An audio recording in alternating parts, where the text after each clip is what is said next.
my growing up in the kind of family that I did, food was the absolute centerpiece of our existence. I mean, my dadi was actually what got my father into it. My father has carved out a niche for himself. I'm so unbelievably proud of my father.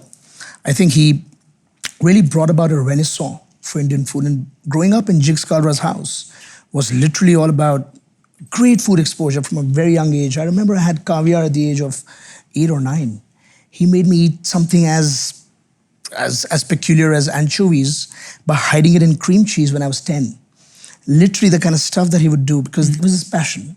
He lived for food. In fact, the country's first syndicated column on food at the Illustrated Weekly with Khushwant Singh was my dad's column. Wow. Started off as a journalist, Right. became a foodie, became a food writer, and then he did what he did, put Indian food on the... And where did you grow up?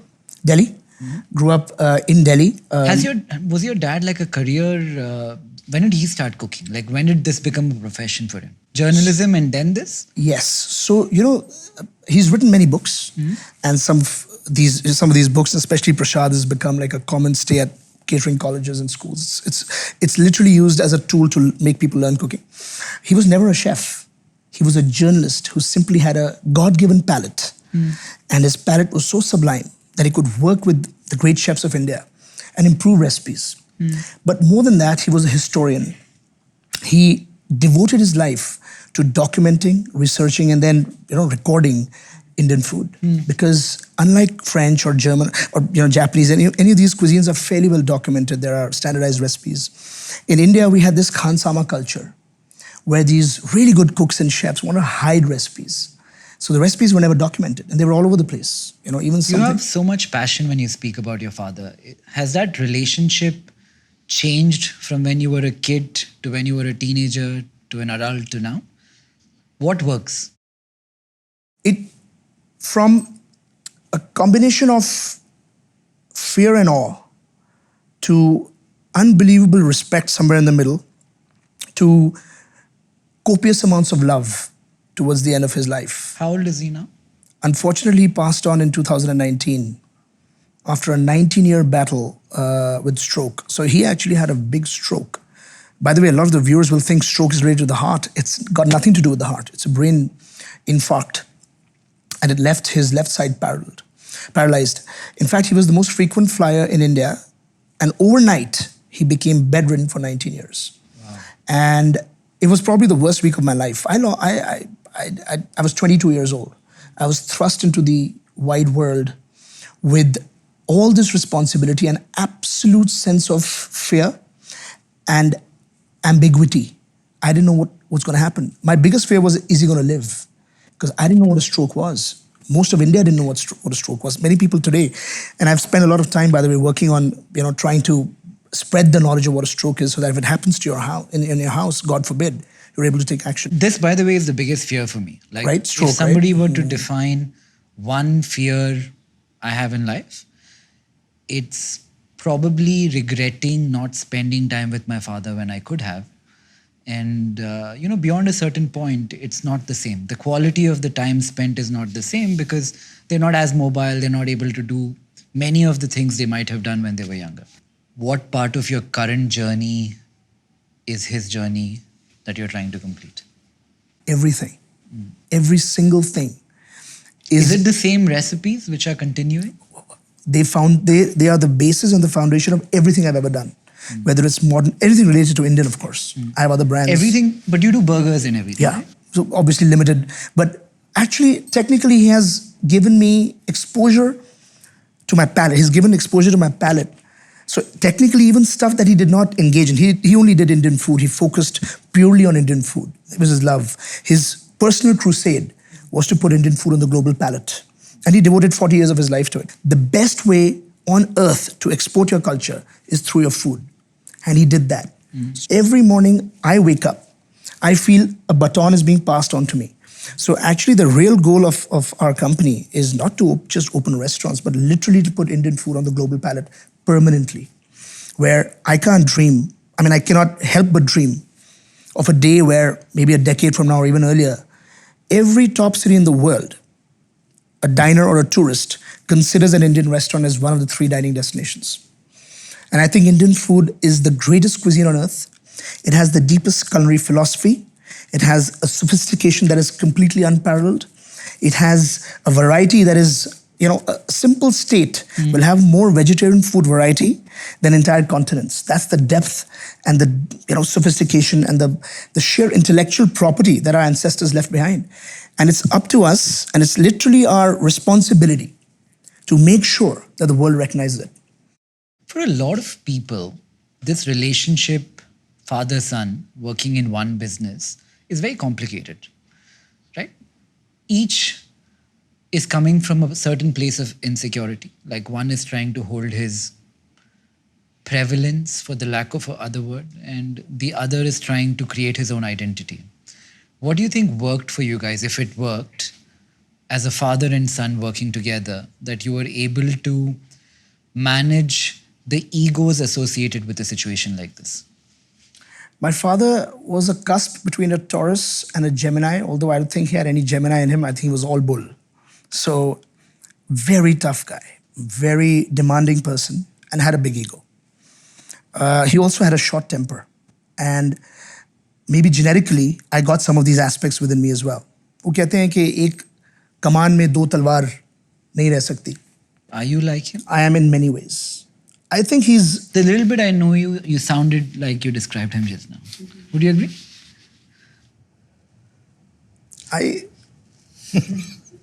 I genuinely think that a son, because of the awe in which he places his father, is going to be, heavily influenced by what their father does. And in some subconscious way, or maybe in some genetic way, I don't know, starts emulating them.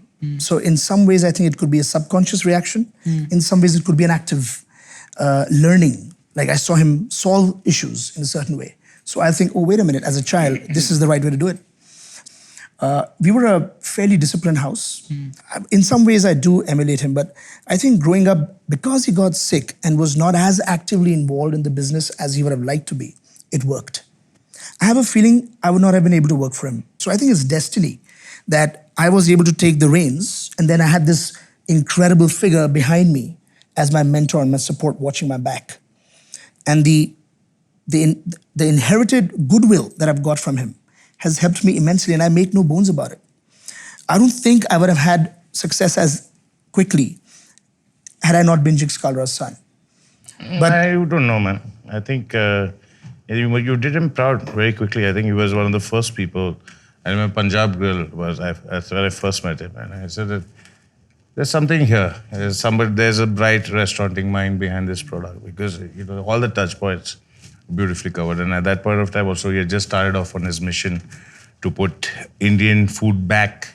It was till I think about 2000 and I think maybe 2005, Indian food was everybody's guilty pleasure. Nobody would admit to eating Indian food. They would only go to European restaurants. Nobody used to go out to Indian restaurants anymore. It's not cool. And then you came in and you changed all of that. And I think that everybody only said Zorawar. You never heard Zorawar Kalra. So you did good, and you made your dad proud. There was this pan shot that was there. That was a pan creation. shot was... The pan shot. It became a rage. It became a rage, I remember it. So you went to MBA Boston. Yes. Tell us a bit about that. MBA in what? MBA in Information Systems, MIS. And why? Did you not know up until then that you're going to do this? Always. Then? Probably pre-teen years. So maybe when I was 11, 12, I decided this is all I want to do. I was in awe of my father. I saw his lifestyle. I saw the way he was given respect. He was on TV. By the way, the first TV show in India ever was my father's show. While you were in awe of your father, did the ego of a young teenager also want to supersede the father?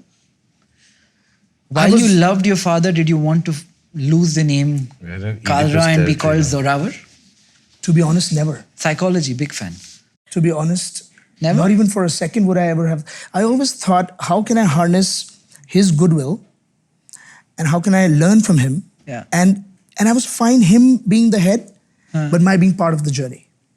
To be honest, even though that's not I would never work.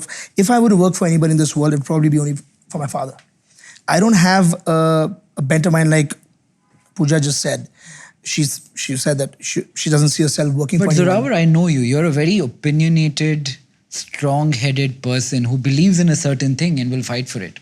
So, working with your dad, there must have been points of contradiction every day. What went on in your head at that point? So, firstly, I was very clear that this is all I want to do. I wanted to be in the food space.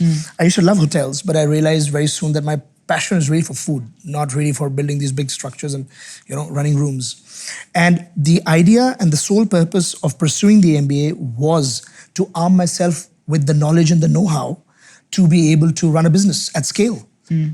And I was always going to come back and be in the restaurant business. There was simply no other way around. In fact, my father was responsible for building some of the most famous restaurants. Yeah. Bukhara, Yeah. Dampukht. I mean, these are institutional restaurants. Also now Punjab Grills, Farzi, Bowtie, Masala Yeah. Library, Louis Burger, Papaya. So many. That was the roll call. Yeah. Thank you so much for that. But those are still, came about later. But he did not used to own those. And I used to think, it would be great if I could own the Bukhara Most of brand these name. started beyond his time? All of these started after he was fully. So Punjab Grill was the first one that I started while he was still hale and hearty in a way. Although Farzi Cafe also came about that time, he was already 10 years into the stroke. But even before I got into the business, he'd built, so at one point in time, out of the 10 top grossing restaurants of India, 5 were made by one man.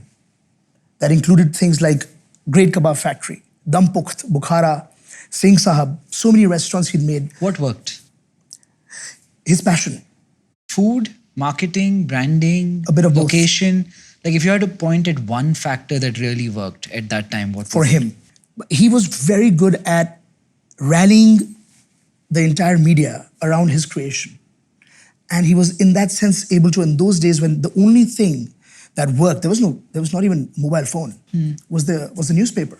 And he had complete command of the newspaper. But then I think beyond that, it was the product. Till today, the most successful restaurant in India is Bukhara.